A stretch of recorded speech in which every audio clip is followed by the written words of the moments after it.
Are we doing our thingamabob? What's the thingamabob? We have to take a picture at the beginning. What, are we taking a picture at the beginning? Aren't we supposed to do that? We could. Okay. Alright, cool. Hi, I'm Alex Radcliffe from Board Game Co. Hi, I'm Rena. And this is going to be our review of the Castles of Tuscany. Do you feel prepped to teach us one? No. No, apparently I'm teaching this one. Castles of Burgundy, yes. Well, this is not Castles of Tuscany, Burgundy. no. This is Castles of Tuscany. See, I pay attention to detail. I'm so proud of you. Awesome. So, Castles of Tuscany. Castles of Tuscany is going to be a game designed by...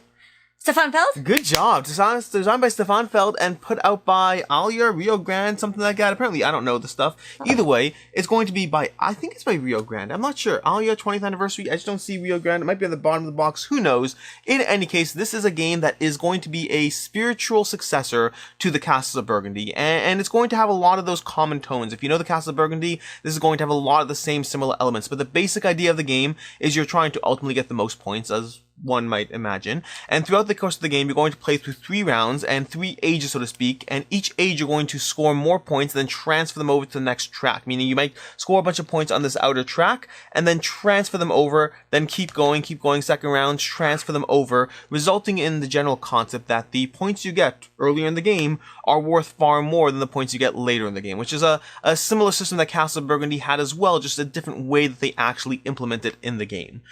The turn structure, so to speak, the turn structure round to round is going to be, you're going to draw 2 cards, and then you're going to take one action, which could be either drawing cards, or reserving a tile from one of these to your center board, or alternatively placing out a tile and taking the action associated with that tile type.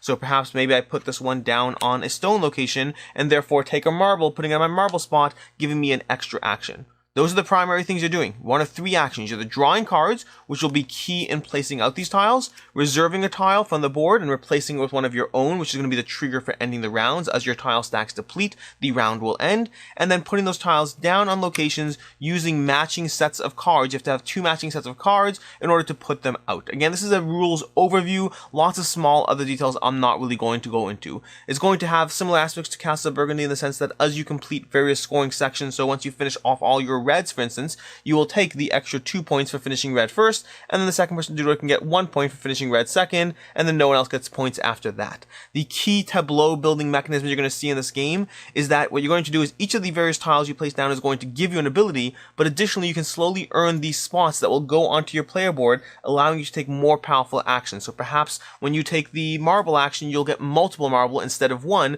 allowing you to take multiple extra turns. So you're slowly building out your tableau as you build your various red buildings. You'll take extra bonus actions to trigger, and that's basically the game. That's really primarily most of the game. Anything I'm forgetting? I don't think so. You can assemble your board. You can assemble your board. Yep, they're 3 separate distinct parts. Yep. The colors that are similar, the orange is the same, I think, as it has the same worker system. They have the workers. Yes, they have workers for enabling you to put down. It has the animals. It has animals. It has farm animals and farmland. Yes, it's similar. It's all the same basic notes. It's the same basic idea as Castles of Burgundy, distilled into a card-based system and a smaller tableau and a quicker thing. I mean, the game takes roughly, how long does it take roughly? It didn't take very long. 45 minutes, an hour, maybe somewhere in that range. Who you're playing with? And Castles of Burgundy is? A much longer, more intense sheep stealing game. Castles of Burgundy is a much longer, more intense sheep stealing game, apparently. And so yeah, that's going to be the Castles of Tuscany. So we covered the overview, we covered the fact that it's going to be very similar to Castles of Burgundy. Yes. What do you like about this game? What do I like about it? Well, I like it that it does remind me of Castles of Burgundy. So when I'm in the mood of Castles of Burgundy, but I don't have the wherewithal to spend an hour and a half playing. An hour and a half would be a short Castles of Burgundy game. A longer Castles of Burgundy game. This is a nice substitute that allows me to, scratch that Castles of Burgundy itch while not actually breaking out the Castles of Burgundy. I like that I can arrange, these pieces come apart. Yep. There are 3 of them to make up your map. I like that I can build it up with my area. It's very similar to Castles of Burgundy, that the larger area you have that you complete, the more points you're going to get. Yes. So you do have that a little bit more control over what your board looks like in order to score more points. Also noting that it is harder to fill the little hexagons depending on what colors come out and what different things that you get. Trying to think of anything else. I liked playing the game. It was fun. If it helps, I literally wrote down one thing for what I liked about this game, which was it gives me that Castle of Burgundy feeling in a shorter playtime. Which is sometimes really helpful. That is the only thing I wrote down. Now, for those who don't know Castle of Burgundy, for those who aren't familiar with it, those high notes of what I like about Castle of Burgundy that this does give me in a shorter playtime are going to be the aspect of daisy chaining your various, so the way you build out your tableau. So you might want to build out your tableau in going for points in the farmland, going for various abilities like drawing more cards, getting more workers, getting the various bonus cards. Just the general idea of building out a tableau, taking actions to do that, slowly building up your mechanism over here. It's going to hit those high notes of completing different terrain types, getting points for the size of the terrain types, getting points for locking down the full completion. It's going to give you all those high notes of the game. She realizes that I cheated because in my sample demonstration, I put out a token far from my central green tile, which is not allowed at all. Attention to detail. Illegal move. Attention to detail. So yeah, it's going to be that high notes of tableau building and various options and pathways towards what you want to do. That's everything I have for what I liked. Yeah. What do you not like? What do I not like? I do not like that, as opposed to Castles of Burgundy, where there is a very clear first, second, third, fourth, fifth round per each round. You could totally just mess me over by being like, I finished my stack, moving on. And then the whole thing, and then all the points. When one person finishes a stack, the points that are on this rotunda, I think that's what it's called, rotunda will trigger, and those points will come in as Alex Not called rotunda, but otherwise, yeah. I couldn't remember what it's called. And then as you the early rondelle? Maybe. I'm not sure. This might classify as a rondelle. The rondelle is a circular. I don't really know. Go ahead. Sorry. The circular board. The circular board. The circular board. The earlier that you get to put your points in, the more points that you will have at the end of the game, because those will ultimately count 3 times. So you can really, really mess someone up really quickly if you finish up your stack first, and I'm about to do like 3 things. And if you finish earlier... I find it particularly amusing that you say that's what you don't like, considering I would say when I played this game, I frequently felt that you were triggering the next game state as I was about to get points. Oh, I didn't feel that at all. Oh, interesting. Okay. Well, I mean, I don't disagree with you. I think your criticism, I think that, not criticism, I think that aspect of potentially feeling frustrated is yeah, I mean, I share the same idea. Right, and this game uses cards as opposed to dice to get the different pieces.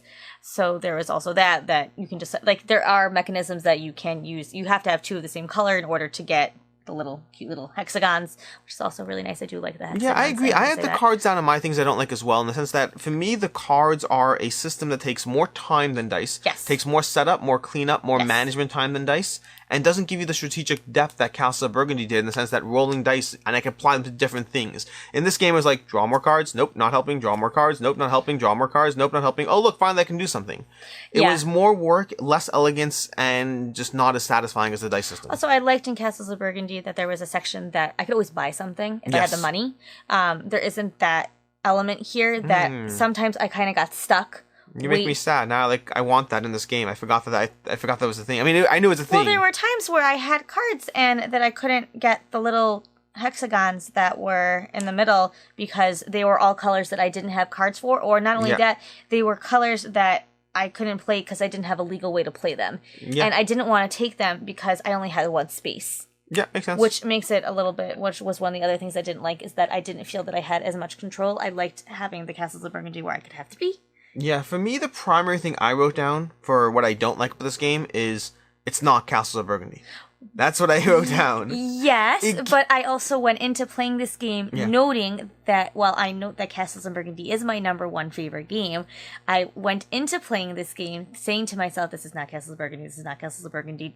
Keep your expectations at a nice midline. So I don't disagree, but specifically the aspects that I didn't like were just that lack of promise in some areas. The fact that the tableau building feels a lot less open in the amount of things you can do. I feel like, okay, great, I can choose one of these 5 pathways of how I want to build out my extra abilities or whatnot. Yeah, but the extra turn marble thing was pretty nice.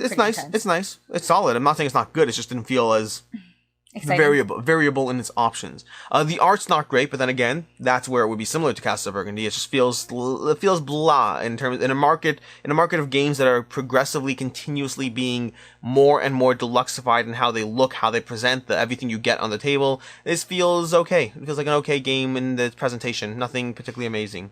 You're looking at me like you like it. I'm just thinking of something that I think that I can see other people not liking. That didn't necessarily bother me. Oh. But I could see that other people not liking it. Something to that category? No, something else. We'll get to the others in a second. But past that, what else did I not like? I didn't like...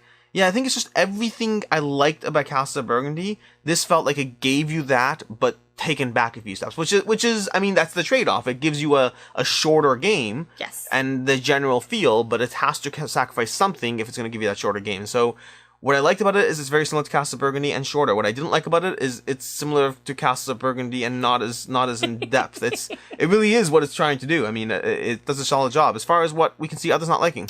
the pieces are really tiny. Yep. Like, I like my hexagons as much as the next person. Hexagons are the bestagons. They really are. These were really small, and having the stacks, I could see that being really annoying to other people because I kept knocking them over. Okay. So I could see that it's so tiny. Gotcha. For me, I couldn't find any easy, obvious thing if it's in the category of what others don't like. For the category of what others don't like is simply, things that we see as being a problem but didn't bother us. For myself, the things that I like about the game are pretty there. The things I don't like about the game are pretty there. I don't know if I thought of a specific aspect that someone else would have a problem with that I didn't already. It's Castles of Burgundy. It's just less Castles of Burgundy. It's gonna be hard to talk about this game without comparing it to Castles of Burgundy, unless you've never heard or played Castles of Burgundy, in which case it would probably be pretty easy to do that in that case.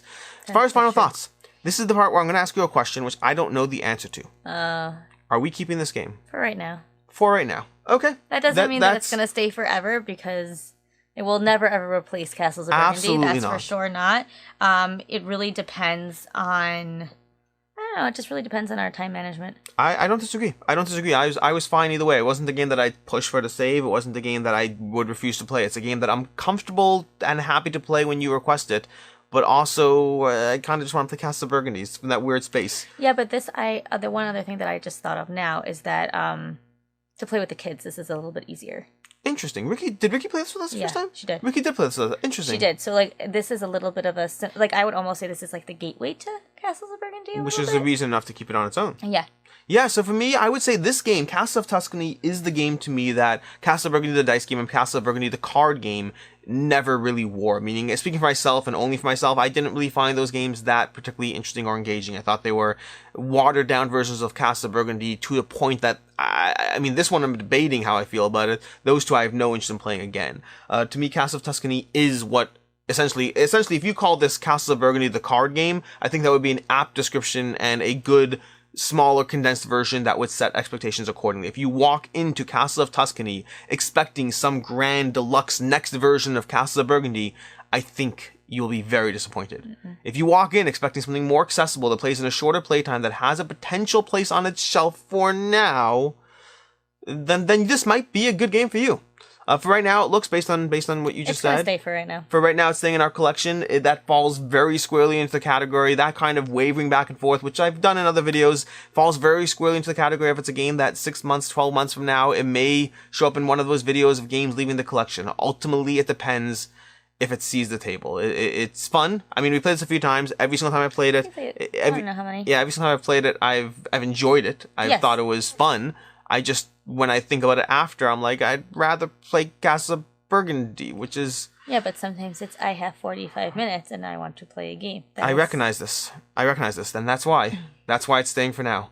That's basically it. Any final thoughts on your end? Nope. That's Castles of Tuscany by Stefan Feld and either Alia or Rio Grande or both or some sort of manufacturer. Someone definitely made this game. I don't know who exactly, but it's here now, so... It fit into a box. It's got stuff in it. And until next time, I'm Alex Radcliffe. I'm Rena. And have a good one.